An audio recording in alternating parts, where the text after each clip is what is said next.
Silakan evangelis.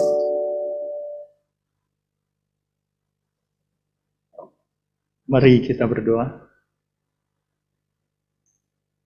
Bapa, kami bersyukur karena anugerah yang masih Engkau berikan pada kami. Kami bersyukur karena segala kebaikan-Mu yang tidak ada habis-habisnya dalam kehidupan kami. Kami bersyukur karena di dalam segala keadaan yang ada, Engkau tidak pernah meninggalkan kami. Dan kami percaya dalam setiap kejadian yang terjadi dalam hidup ini, Engkau sedang merancang sesuatu yang jauh lebih baik dari apa yang pernah kami pikirkan. Maka mampukan kami bisa mengerti dan memahami apa yang menjadi rencana dan kehendak-Mu.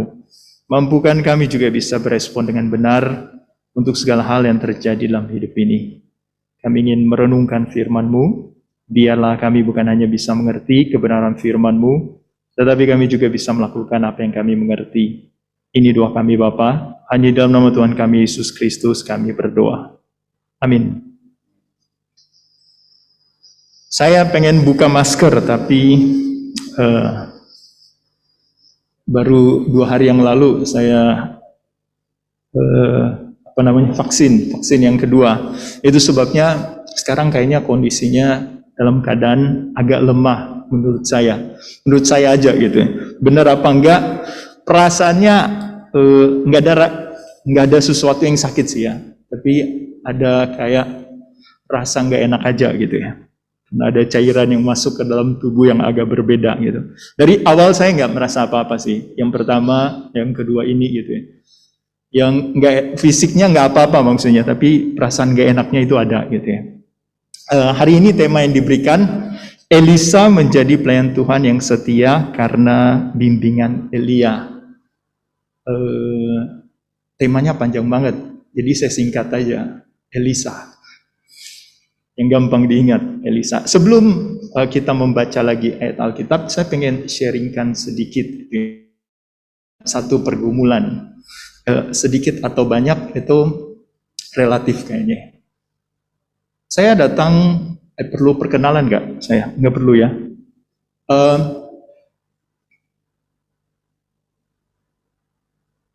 Saya datang dari keluarga yang kaya.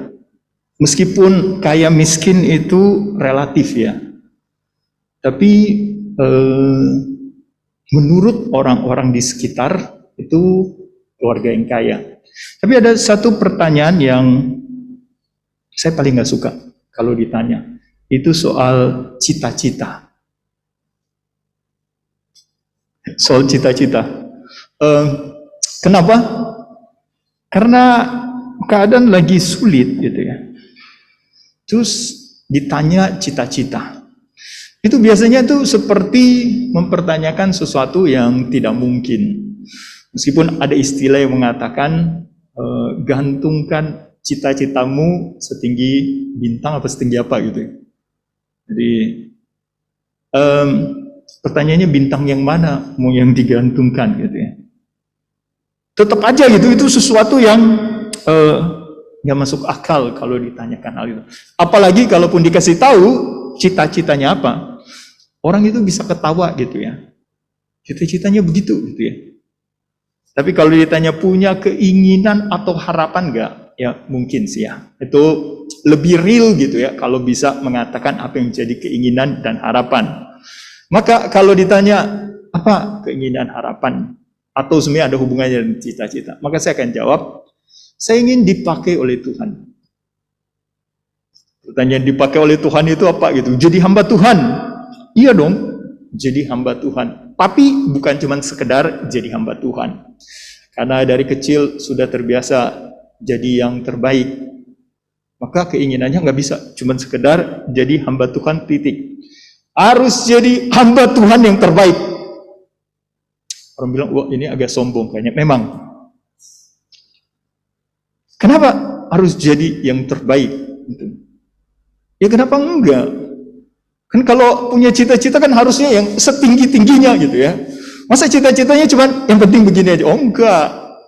Kalau bisa yang terbaik. Bahasa Latinnya optimus gitu.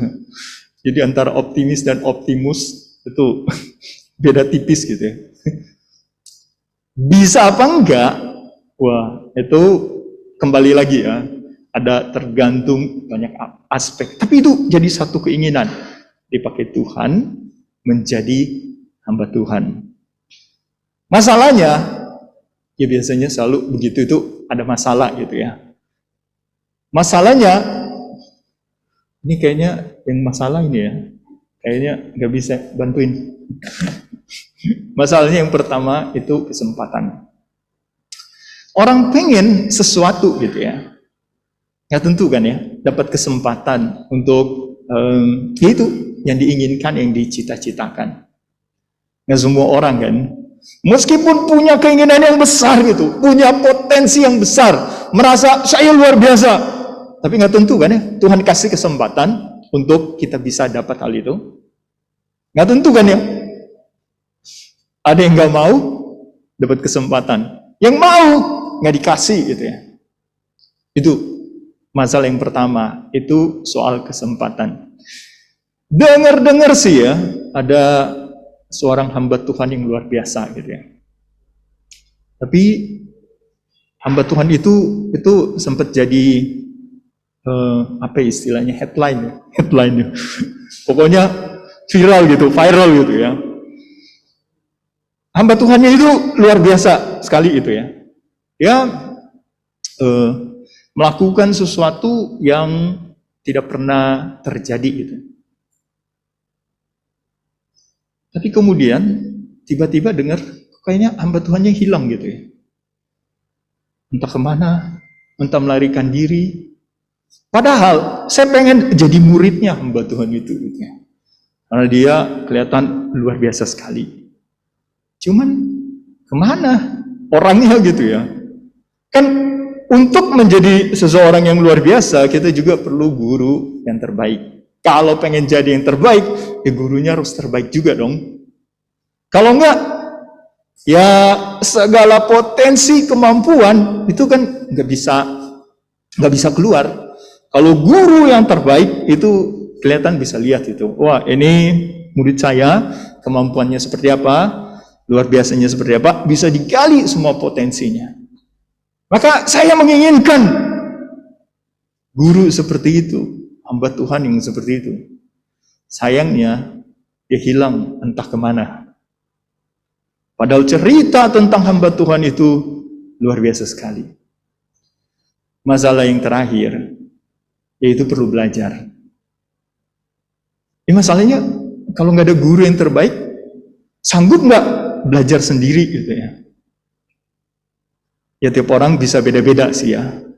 Tapi kalau yang mau jadi hamba Tuhan, ini kan bukan cuma sekedar belajar, bisa baca Alkitab, hafal ayat Alkitab, udah hafal semua terus sudah gitu ya.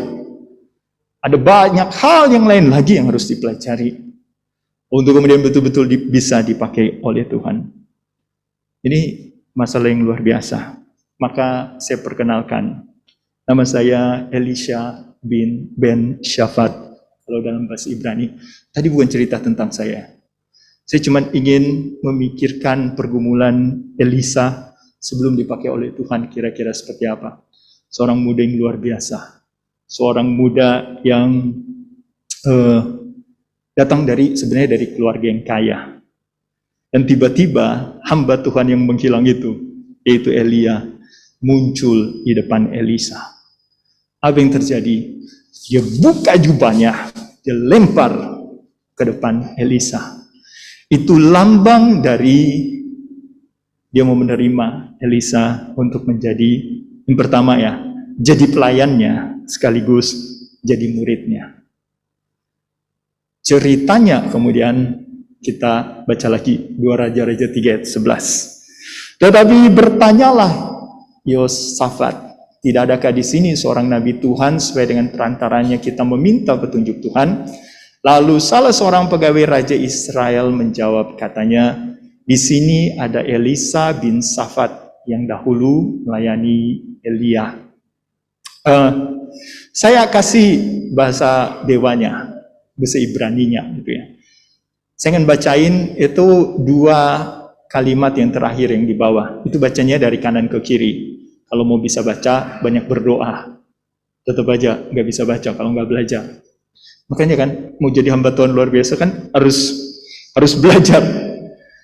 Kalimat yang kedua dari bawah, dari kanan ke kiri, Wayomer Poh. Wayomer itu yang hambanya si raja itu lagi ngomong. Poh di sini Elisha ben Syafat. Terus yang paling bawah, kalimat yang terakhir dari kanan, Asher Yazak Mayim al Yedei Eliyahu. Jadi dia bilang di sini ada si itu ya, Elisha, anaknya Ben Syafat, anaknya Syafat, yang kalau dalam bahasa Indonesia tadi diterjemahkan menjadi pelayan Elia. Kalau di dalam bahasa Ibraninya itu arti sebenarnya itu Asher Yasak Mayim. Mayim itu air. Jadi orang yang menuangkan air ke tangan Elia. Al Yedei Eliyahu. Yedei itu yad, tangan. Itu ditafsirkan dalam bahasa Indonesia, diterjemahkan jadi pelayan. Karena yang tuangin air kan itu memang pelayan. Nanti kalau baca selanjutnya sampai bukan sebelumnya gitu ya. Nanti kita lihat gitu. Sebenarnya memang dia diambil itu untuk menjadi pelayan. Meskipun sebenarnya kalau baca dari awal ceritanya Elisa ini itu dimulai dari pilihan dari Tuhan sendiri. Dalam 1 Raja-Raja 19, saya potong ya, ayat 16b aja. Itu Tuhan bilang kepada Elia, ketika Elia itu udah kabur, terus minta mati, kata Tuhan, nah ini gitu ya, sebelum mati tunggu dulu. Dia minta mati, Elia itu luar biasa loh, minta mati nggak mati-mati, malah diangkat ke surga. Maka kalau nggak pengen mati, minta mati. Mungkin diangkat kemana gitu ya. Elia kan minta mati kan ya. Kata Tuhan, tunggu dulu gitu ya. Malah justru diangkat, tapi beberapa tahun sebelum dia diangkat, ini dia dikasih tugas. Ayat 1 Raja-Raja 19 ayat 16b. Dan Elisa bin Safat dari Abel Mehola harus kau urapi menjadi nabi menggantikan engkau. Jadi Elisa itu menjadi nabi, itu pilihan dari Tuhan langsung. Dan Elia disuruh, sebenarnya di situ dibilang disuruh mengurapi. Tapi sebenarnya bukan cuma mengurapi. Dia disuruh mendidik, mempersiapkan, sampai kemudian waktunya tiba, dia harus pergi. Sesudah itu, di ayat yang ke-19, langsung. Setelah Elia pergi dari sana, ia bertemu dengan Elisa bin Safat yang sedang membajak dengan 12 pasang lembu. Ini orang kaya nih. Lembunya aja banyak banget. Sedang ia sendiri mengemudikan yang ke-12. Ketika Elia lalu dari dekatnya, ia melemparkan jubahnya kepadanya. Jadi udah dipilih oleh Tuhan, kemudian Elia datang kepada Elisa, terus ya itu dipanggil untuk ikut. Respon dari Elisa ketika dipanggil oleh Tuhan, ini sepertinya dia, wah ini udah nunggu-nunggu gitu ya. Begitu dilemparkan jubah, dia udah tahu, wah ini panggilannya. Karena itu lambang gitu ya, lambang untuk mau dipakai oleh Tuhan. Maka langsung gitu ya, dia ambil lembu-lembunya, dimasak. Wah, yang enak itu yang kebagian tuh orang-orangnya sekitarnya. Karena makan sapi gratis gitu, makan steak gitu ya. Lumayan kan, makan di dalam keadaan yang sulit waktu itu, rajanya parah banget, si Ahab, terus kemudian mereka susah banget, kerjanya sedikit-sedikit perang, masih enak gitu ya.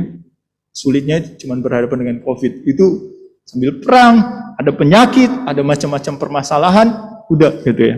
Dalam keadaan seperti itu, malah dibakar semua yang dia punya, dimasak, suruh orang makan, kemudian dia pergi, ikut Elia. Cerita dengan Elia itu sebenarnya nggak banyak.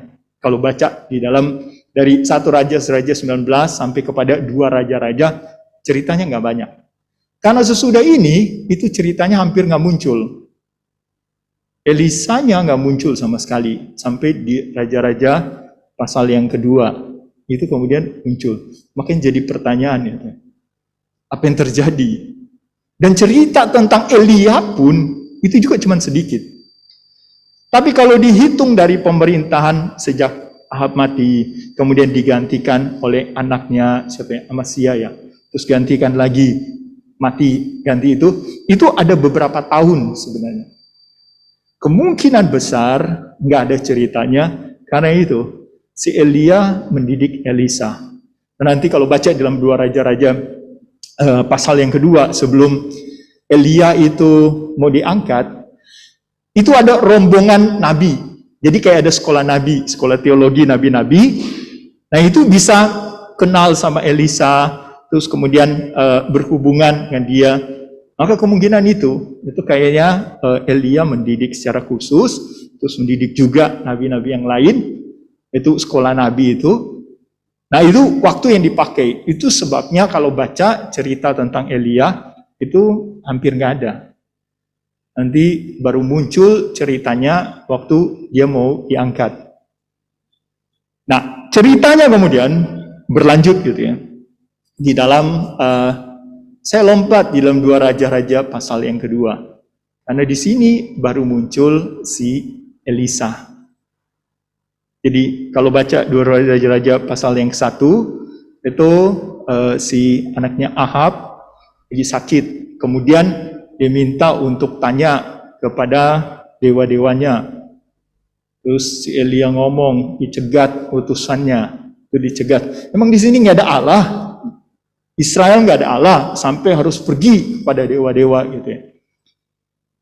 Terus mereka lapor kepada si raja itu. Rajanya minta untuk kemudian datang. Minta si Elia untuk datang ketemu. Maka dia kirimkan utusan. Satu peleton, nggak tahu peletonnya, 50 orang gitu ya, dengan pemimpinnya. Terus kata Elia begini, kalau benar aku hamba Tuhan, turunlah api dari langit, menghanguskan mereka, mati semuanya. Elisa nggak disebut ada di situ sih. Tapi karena Elisa ikut Elia kemana aja, sampai dia diangkat oleh Tuhan, sampai Elia diangkat, maka Elisa harusnya ngelihat. Dia ngelihat seperti apa kuasa dari sang gurunya.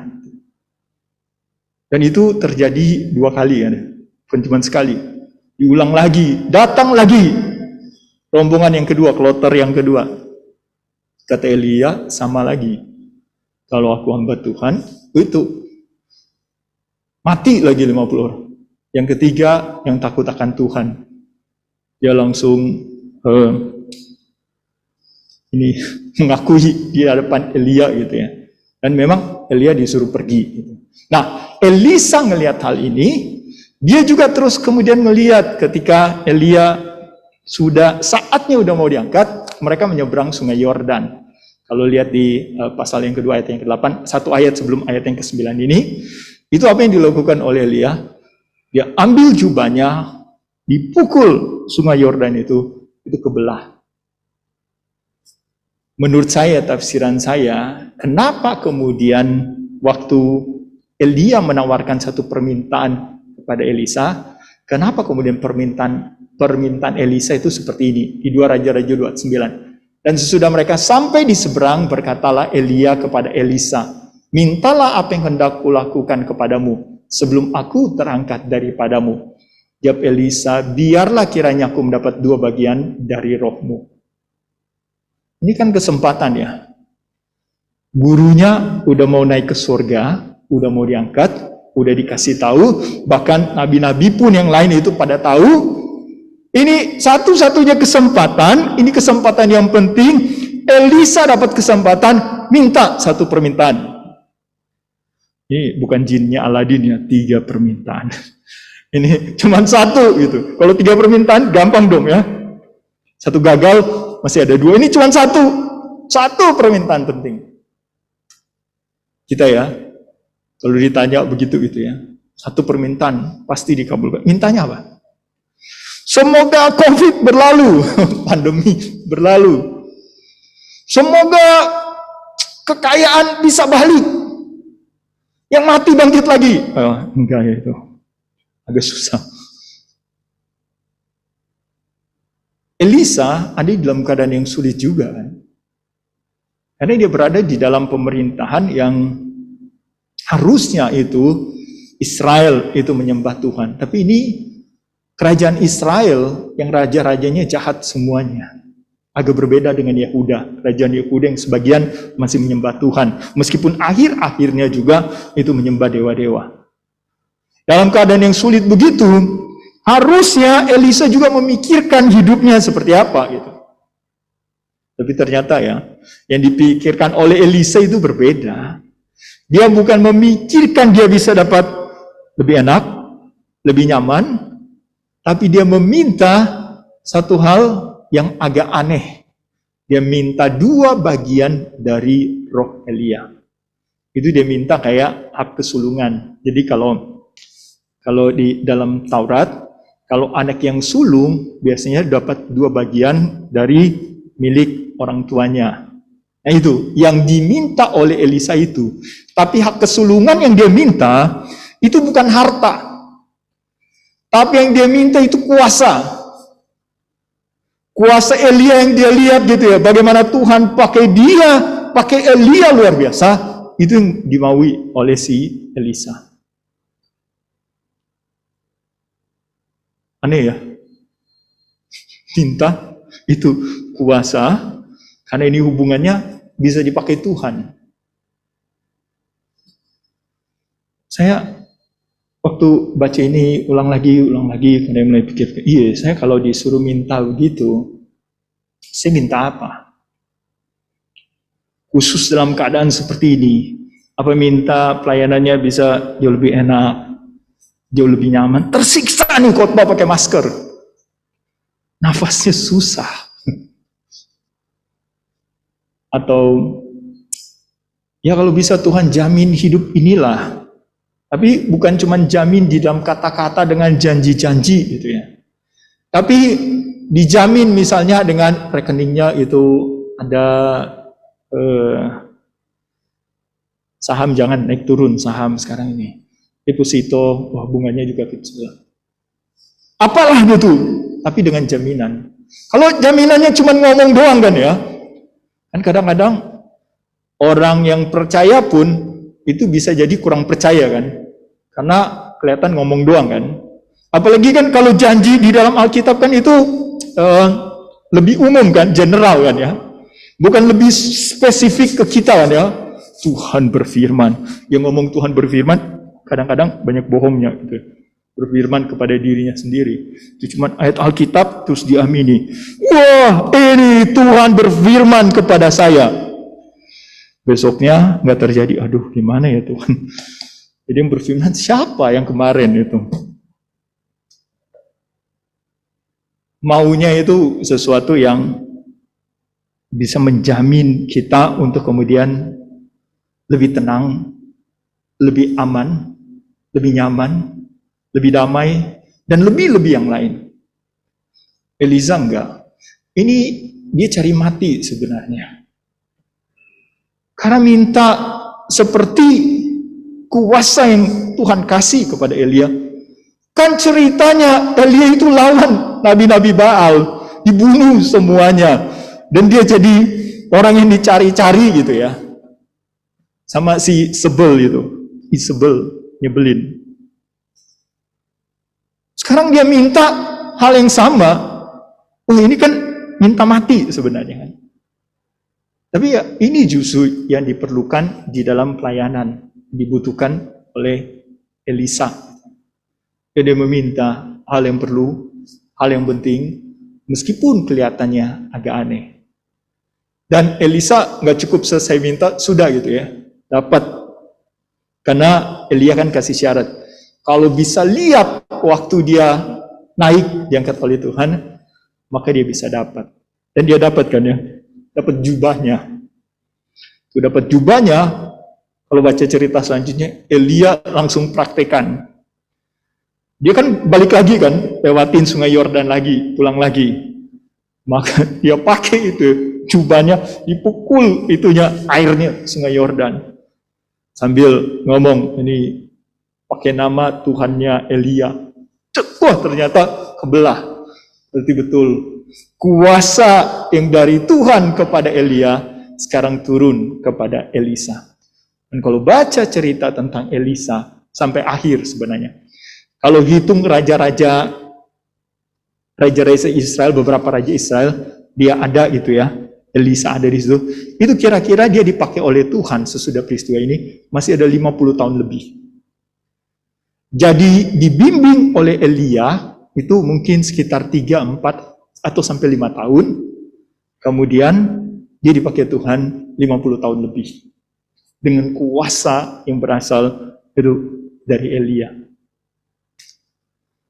Jarang sekali sebenarnya itu dua nabi secara berurutan seperti itu. Ada tapi bukan nabi gitu ya. Kalau kayak Musa Yosua, ya kadang ada yang bilang nabi, tapi Yosua kadang nggak dianggap nabi, meskipun tergantung gitu ya. Ini Elia dan Elisa, dan kuasanya dua-duanya itu luar biasa besar. Kalau baca cerita-ceritanya, orang kayak kalau tertarik dengan mujizat, itu akan terkagum-kagum baca ceritanya. Ini cerita tentang mujizat itu banyak sekali yang terjadi. Nggak perlu dengar cerita-cerita mujizat zaman sekarang ini, baca cerita-cerita yang di sini aja, itu udah terkagum-kagum. Melihat, kok bisa ya Tuhan bekerja dengan luar biasa. Dan justru gitu ya, ini ya pemuritan sebelum waktunya habis.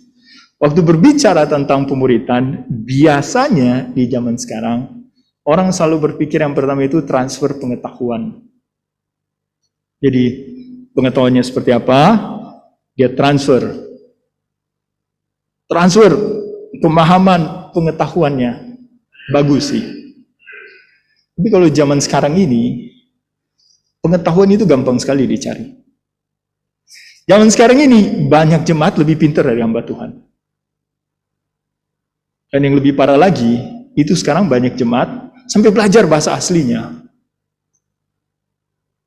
Soalnya selama pandemi, ada yang minta ke saya, Pak bisa nggak ngajarin bahasa Yunani? Jadi lewat Zoom gitu ya. Itu berapa bulan ya, habis satu buku. Gitu. Bukunya 40 berapa pasal. Belajar. Ada yang memang, beberapa memang udah sering khotbah sih ya. Tapi ada yang enggak khotbah, tapi pengen belajar. Dan setia belajarnya sampai selesai bukunya. Sampai ngajarin itu stres. Ngajarin bahasa itu, terus ngajarin bagaimana pakai untuk eksegese gitu. Itu sampai begitu loh, sampai belajar bahasa aslinya. Sekarang kadang bingung ya, itu ya. Kalau jemaatnya lebih pintar dari hamba Tuhannya itu gimana ya? Apa yang mau ditransfer lagi? Ada satu orang itu WhatsApp saya. Dia mau nanya. Oke, saya pikir ya biasalah. Orang nanya. Dia kirim pertanyaannya. Ada 40 berapa itu pertanyaannya. Saya sampai kaget. Ini baru sekali-kalinya. Orang biasanya nanya satu, paling banyak 3 pertanyaan. Ini sampai puluhan pertanyaannya. Terus saya jawab satu-satu. Dijawab ya. Sudah jawab. Kan pertanyaannya banyak dan susah-susah. Sampai mata saya sakit gitu, baca gitu. Terus saya jawab. Saya usahakan secepat mungkin saya pengen jawab semuanya. Terus tiba-tiba diberhentiin sama dia. Tunggu Pak. Ini dari yang pertama dulu. Mau dibahas dulu. Ya ampun. Kok ada orang kayak begini? Udah pertanyaannya susah. Udah berusaha dijawab. Dari jawaban itu masih muncul pertanyaan lagi. Sampai kapan selesai? Sampai sekarang nggak selesai jawabannya. Karena saya bilang saya sakit mata ini, udah berusaha mau jawab, dipotong gitu ya. Kan yang ada di pikiran itu bisa hilang gitu ya. Udah jawab semuanya. Itu ya. Dan dengan pertanyaan-pertanyaan kayak begitu, itu bisa ketahuan dari orang nanya, itu dia baca apa, dia berpikir apa. Susah kan ya? Jadi hamba Tuhan itu jadi susah sekali. Sekarang mau transfer pengetahuan, jangan-jangan yang ditransfer bisa salah. Kenapa? Karena jemaatnya Google. Betul nggak kayak begini? Kok beda? Tambah susah kan ya? Dibilang beda, jawab apa? Ya memang beda, pandangan macam-macam gitu ya. Ada yang lebih parah. Dia Google, kok kayaknya yang diajarkan ini ajaran sesat ya? Zaman dulu udah dibilang sesat, malah diajarkan kayak begini gitu ya. Padahal waktu dikhotbahin dia ngomong pokoknya, wah kan agak serem kan ya. Agak serem karena kan harus diuji lagi dengan Alkitab. Maka transfer pengetahuan ya memang harus ya, kebenaran, transfer kebenaran itu tetap perlu. Tapi kalau cuma pengetahuan, zaman sekarang banyak orang sebenarnya bisa belajar sendiri pengetahuan. Kalau cuma pengetahuan, pemuritan itu harusnya itu ya, itu lebih kepada transfer hidup. Karena agak berbeda pemuritan zaman sekarang dengan pemuritan zaman dulu. Itu kayak cerita Elia sama Elisa. Itu kan begitu dipanggil si Elisa, dia langsung ikut. Kemanapun Elia pergi, tinggal di mana dia ikut. Jadi betul-betul kayak pelayan, tapi juga jadi murid yang belajar semuanya. Sampai zaman Tuhan Yesus kan murid-murid begitu kan ya. Waktu Tuhan Yesus panggil, udah mereka tinggalin semuanya, ikut Tuhan Yesus kemana. Kalau Tuhan Yesus senang makan jengkol, ya ikutan makan jengkol juga. Untung enggak ya. Enggak ada di sana. Jadi ikut gitu ya, pergi melihat hidupnya bagaimana, mereka berusaha hidup seperti itu. Itu pemuritan. Bagaimana kemudian menunjukkan hidup kita yang terbuka, kegagalan, kesalahan kita, orang di sekitar kita bisa belajar apa. Jadi kalau kemudian buat kelompok pemuritan cuma sekedar, hari ini kita bahas apa? Terus bahas-bahas. Jadi sekarang orang dapat pengetahuan lagi, wah hari ini saya mengerti ada kebenaran firman Tuhan, wah sudah, puji Tuhan, saya dikuatkan, saya diteguhkan. Iya sih, bagus. Bisa diteguhkan, dikuatkan. Tapi belajar tentang kehidupan ini, itu seperti apa sebenarnya? Jadi hamba Tuhan itu susah luar biasa, karena orang lihat gitu ya. Hidupnya banyak, dan orang nuntut itu harus sempurna. Harus, wah ini nih hamba Tuhan sempurna, tanpa cacat, tanpa celah. Padahal kan manusia berdosa juga kan. Padahal ya perlu juga kan orang lihat itu kalau berdosa, menghadapi dosa itu seperti apa, bergumulnya seperti apa, waktu gagal seperti apa. Orang juga perlu tahu karena hidup kita penuh dengan kegagalan kan ya. Bukan cuma cerita-cerita kesuksesan yang diceritakan banyak orang, kalau ikut Tuhan harus sukses luar biasa begini. Tapi Alkitab kita kan ceritanya banyak tentang kegagalan kan ya. Kegagalan-kegagalan dari kelihatannya hamba Tuhan yang luar biasa pun, sampai Elia pun itu bisa gagal loh. Sampai minta, ya sudah Tuhan, mati aja. Tapi bagaimana menghadapi itu, bagaimana belajar dari kegagalan itu kan suatu pelajaran yang penting. Dan ini yang perlu dipelajari gitu ya. Orang bisa melihat. Maka itu ya, kadang dalam pemuritan kita juga perlu belajar melihat. Karena kita dari orang-orang yang hidupnya gagal, bukan mau dibuat sukses menurut ukuran dunia, bukan. Mau dibuat serupa jadi seperti Kristus sebenarnya. Kita lagi belajar dari segala kegagalan yang ada. Hidup ini kita harapkan harusnya ya kelihatan berhasil, enak, gampang gitu ya. Semuanya kelihatan baik-baik aja. Tapi nggak begitu hidup. Nggak begitu. Justru Tuhan izinkan banyak hal yang terjadi. Ini proses pembentukan dalam hidup kita. Dan yang dipakai oleh Tuhan itu proses pemuritan. Bagaimana kemudian mendidik kita dalam kegagalan, dalam pergumulan. Saya kadang suka bertanya begini.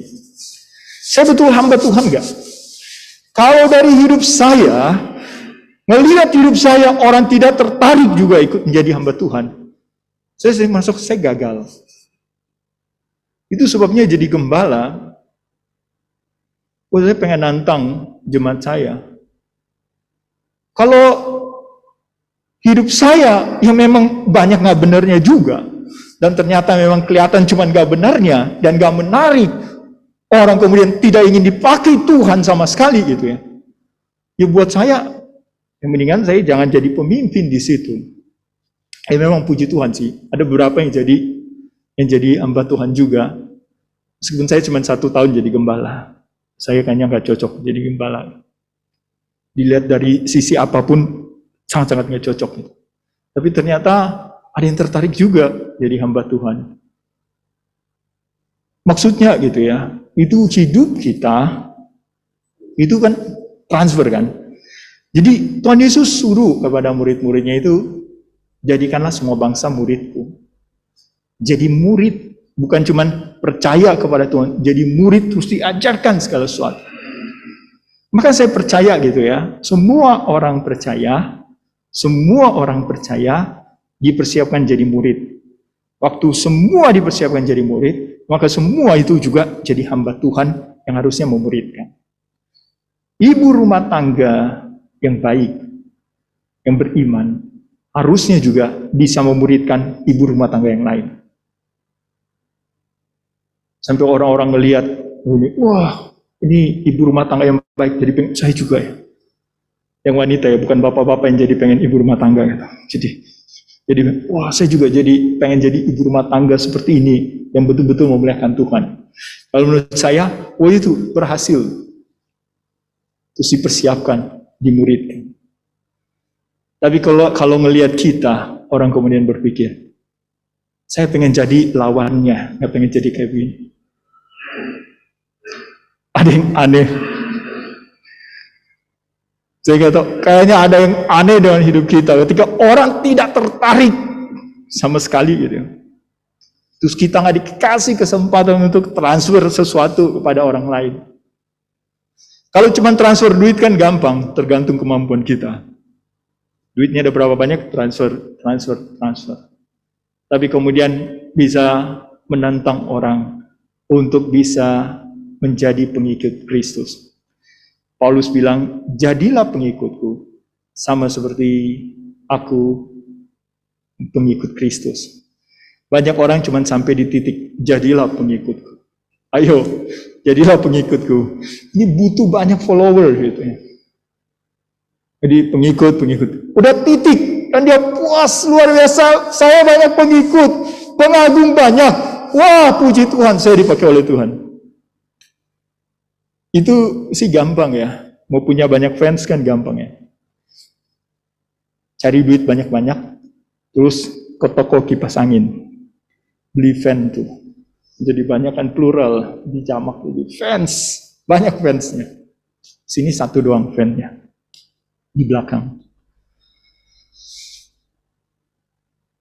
Kalau cuma mau begitu ya, tapi kalau sampai untuk menjadi pengikut Kristus itu, wah itu sulit sekali. Karena harus dimuridkan, kemudian mengajarkan apa yang diajarkan oleh Kristus. Itu sulit sekali. Tapi kita semua orang percaya dipanggil untuk itu. Dan kita dikasih kuasa, kita dikasih kemampuan untuk ini itu ya. Diperlengkapi untuk melakukan hal itu. Masalahnya, ada yang sadar, ada yang nggak sadar, atau ada yang langsung lempar tanggung jawab. Wah itu semua tugasnya hamba Tuhan. Jadi yang dianggap hamba Tuhan, itu orang-orang yang sekolah teologi, itu hamba Tuhan. Yang lain hamba siapa? Itu pertanyaan susah dijawab ya. Ada yang langsung jawab loh, hamba uang. Ada yang pikir begitu. Padahal kita semuanya hamba Tuhan. Kita waktu dimuridkan, itu memuridkan lagi. Bukan cuma injili orang gitu, tapi buat jadi murid. Bisa transfer hidup. Susah kan ya? Karena kita harus berbagi hidup, berbagi waktu. Ya mungkin kalau yang latar belakang di mahasiswa, ya ikut persekutuan mahasiswa, itu jadi sesuatu yang biasa gitu ya. Saya dulu pernah punya 2 kelompok. Sudah 2 kelompok, masih ada satu lagi di universitas yang lain, minta gitu. Jadi 3 kelompok. Di satu kampus saja itu waktunya udah susah gitu ya. Atur waktu untuk ketemu, untuk bisa share, itu udah susah. Ini ke kampus yang lain, udah gitu kampusnya jauh lagi. Tiap sampai ke sana, alasannya macam-macam. Ada yang, wah ini lagi ada kuliah, ini nggak bisa. Udah sampai di sana, zaman itu nggak ada handphone. Bayangin gitu ya. Udah habis waktu berjam-jam untuk sesuatu yang ya sebenarnya nggak juga sih ya. Pergi ke kampus lain kan waktu itu ya, namanya masih muda bisa cuci mata juga sih. Tapi itu susah sekali gitu ya. Zaman sekarang jauh lebih gampang. Kita untuk bisa kumpul. Apalagi zaman sekarang ini ya, dengan pandemi seperti ini. Kan gampang sekali kan ya. Kita bisa tetap di tempat kita aja. Terus kemudian online. Cuman tergantung itu punya kuota internet apa enggak kan ya. Meskipun transfer hidup itu susah sekali. Pandemi ini mengajarkan kepada kita. Banyak hal yang dulu berharga, yang kita nggak anggap penting berharga. Sekarang kita bisa lihat, ternyata berharga sekali. Itu kayak persekutuan, kita bisa bertemu dengan orang lain, kemudian bisa ngomong gitu ya, secara langsung. Itu ternyata, sekarang itu rasanya kan ada yang hilang ya. Saya sih enggak sih ya, yang lain kan ada ya. Dan yang terakhir, yang kita lihat dari apa yang dilakukan oleh Elia dan Elisa itu transfer kuasa. Punya pengetahuan, punya kemampuan, hidup yang baik. Tapi kalau nggak ada kuasa gitu ya, itu seringkali kayak orang masak, entah kurang garam atau kebanyakan mecin. Rasanya itu kayaknya hambar. Gitu ya. Ada banyak orang yang kelihatan kapasitasnya luar biasa.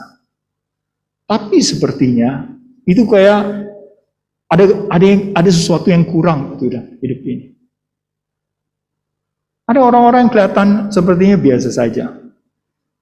Tapi ya, begitu dia ngomong, oh itu kayak kuasa Tuhan, itu mengalir luar biasa. Saya pernah lihat itu dalam satu KKR di Melbourne kalau saya nggak salah. Karena saya dilatih untuk kalau khotbah KKR itu, wah harus semangat berapi-api. Jadi buat saya itu kalau KKR yang terbaik itu ya, wah semangat. Sampai suatu hari gitu ya, di sana di Australia ada yang ngajakin, lihat yuk, itu ada KKR. Siapa yang ini yang khotbah? Itu anaknya Billy Graham, Franklin Graham. Wah, saya pikir, wah anaknya Billy Graham pasti mirip-mirip bapaknya. Wah ini kesempatan, ayo mumpung gratis gitu. Pergi ke stadion kayak sepak bola gitu ya, tempat mereka. Saya tunggu melihat dia khotbah. Khotbahnya kayak biasa-biasa aja ya. Dalam hati saya pikir, kayaknya bagusan saya kalau saya khotbah. Boleh nggak ya? Ini agak sombong ya. Aslinya memang sombong ya. Boleh nggak saya gantiin ya? Itu dia khotbah biasa aja. Yohanes 3:16. Cuman satu ayat. Dia ngomong biasa. Bukan sesuatu yang luar biasa, berapi-api. Enggak. Sudah ya. Khotbahnya singkat. Nggak kayak saya yang panjang. Singkat. Udah selesai dia khotbah. Terus altar call. Nah saya pengen tunggu. Altar call-nya itu seperti apa? Dia panggil orang. Dia ngomong singkat sekali. Ngomongnya bahasa Inggrisnya. Saya terjemahkan dalam bahasa Indonesia karena saya lupa dia ngomong apa. Ngomong bahasa Inggrisnya apa. Tapi kira-kira dia cuma ngomong sederhana. Dia cuma ngomong gini, hari ini yang percaya Tuhan, silakan turun dari tempatmu, saya doain. Dia cuma ngomong satu kali, cuma kalimat begitu, terus yang choirnya itu mulai nyanyi. Sudah dia cuma ngomong begitu doang. Dia begitu ngomong seperti saya yang merinding gitu. Dalam hati saya pikir, wah kayaknya harus paksa dong. Yang belum percaya, ayo bertobat apa, diulang-ulang berkali. Oh enggak, dia cuma ngomong tanpa tekanan, tanpa hal yang luar biasa. Orang mungkin bilang, ini tanpa kuasa. Oh enggak, kuasanya bisa luar biasa besar sekali. Dan turun gitu ya. Saya pikir, pasti orang-orang tua yang bertobat. Ke negara-negara. Oh enggak loh, yang anak-anak muda, bule-bule itu ya, pada turun. Dia cuma tunggu diam, dia diam, itu nyanyi, cuman begitu. Gak diajak, ayo siapa lagi yang masih mengeraskan hati, jangan keraskan hati, ayo maju, Tuhan akan hukum kau. Ada yang sampai begitu kan ya, ini enggak, cuman gitu. Tapi bisa melihat kuasa Tuhan bekerja. Itu yang bertobat hari itu kelihatan luar biasa besar. Ada banyak hal yang susah dimengerti tentang kuasa Tuhan, cara Tuhan bekerja. Tapi ada orang-orang yang memang dikasih oleh Tuhan kuasa seperti itu. Ada yang bilang harus hidup kudus, lain baru punya kuasa. Saya percaya memang sih anugerah. Tapi kalau lihat dari Elia ke Elisa, Elisa minta waktu ditawarkan oleh Elia. Yang dia minta itu kuasa. Kuasa dari Tuhan. Itu bisa bekerja. Kita ya, kalau belum bisa melakukan apa yang menjadi rencana Tuhan, mungkin kita juga perlu berdoa minta kuasa itu. Justru dalam keadaan yang paling sulit, kita bisa melihat kuasa Tuhan bekerja. Kalau keadaan yang biasa-biasa, bukan gak perlu kuasa, tapi kayaknya gak perlu sesuatu yang luar biasa. Tapi dalam keadaan yang sulit begini, kita bisa berdoa, minta kepada Tuhan, kasih kepada kita kuasa, melakukan banyak hal yang mustahil, bukan untuk diri kita, tapi bagi kemuliaan Tuhan. Dan kita bisa melihat keadaan-keadaan seperti kita kan bisa melihat banyak hal yang mustahil bisa terjadi.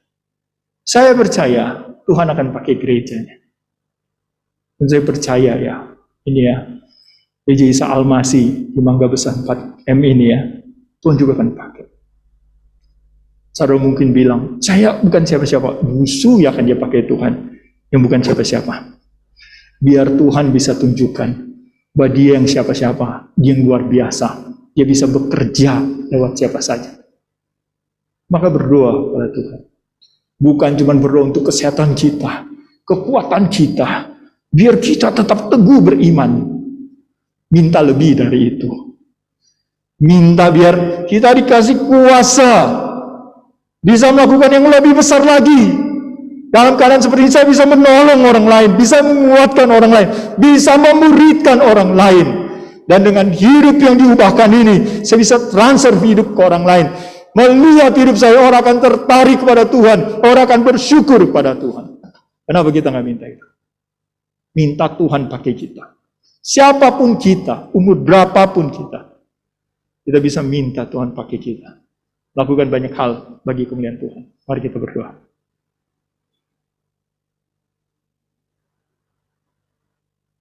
Ini kami ya Bapa.